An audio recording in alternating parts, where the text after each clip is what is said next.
Ever wondered about those wild theories linking Nazis to ancient artifacts, hidden cities, lost technology, and occult rituals?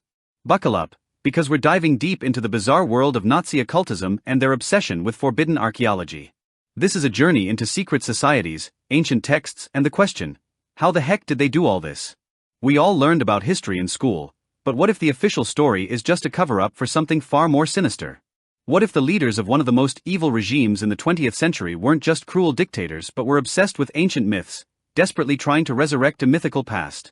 Mind-blowing, right? Few know that Adolf Hitler, aside from being a painter, was secretly an archaeologist. He used archaeology and pseudo-history to claim that the Nazis were descendants of a mysterious pre-flood civilization. Hitler went to insane lengths to prove his theories. When Hitler became Germany's chancellor in 1933, he seized control of every institution, including universities. He changed the curriculum to align with his doctrines, rewriting history books to claim that the Germanic people were descendants of the Aryan master race, who once ruled the world. But Hitler didn't stop at rewriting history, he wanted hard evidence. The Nazis began searching for proof of Atlantis, weapons of the gods, and even the Ark of the Covenant. In 1935, Heinrich Himmler, leader of the SS, established the Ahnenerbe, a think tank dedicated to researching the Aryan race's history. This well-funded organization sent archaeologists worldwide, from Bulgaria to Africa, even Iceland, which they believed was the original site of Thule. Thule, a mythical land from ancient Greek and Roman texts, was thought to be the ancient capital of the Hyperboreans, a mystical race believed to be the ancestors of the Aryans. The Thule Society, a secret group founded after World War I, played a key role in shaping Nazi ideology. They believed in the superiority of the Aryan race and were deeply embedded in mysticism. Members of the Thule Society, including prominent Nazis like Rudolf Hess and Alfred Rosenberg, influenced Hitler's rise to power.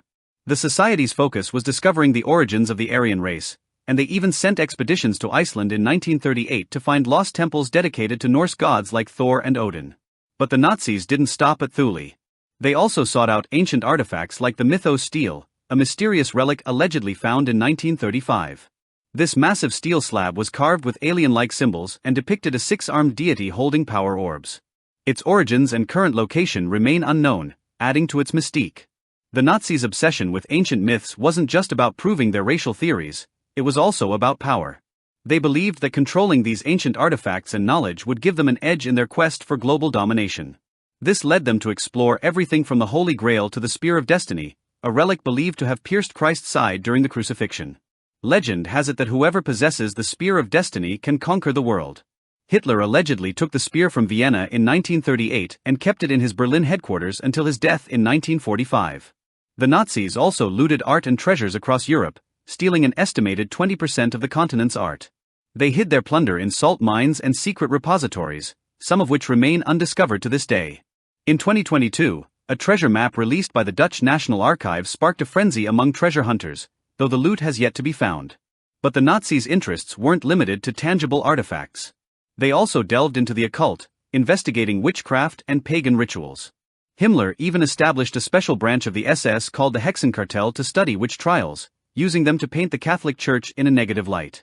The Nazis saw themselves as Europe's first pro-witch government, using these investigations to further their anti-religious agenda. One of the most bizarre aspects of Nazi ideology was their belief in Atlantis.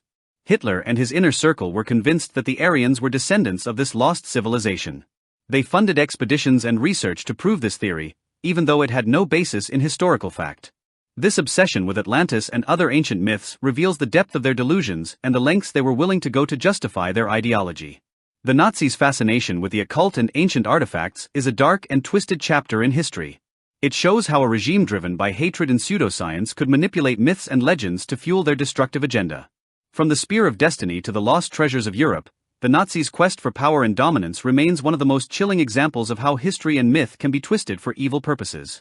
So, what do you think? Was there any truth to their claims, or was it all just a dangerous fantasy? Let me know your thoughts, and don't forget to subscribe for more deep dives into history's most shocking secrets.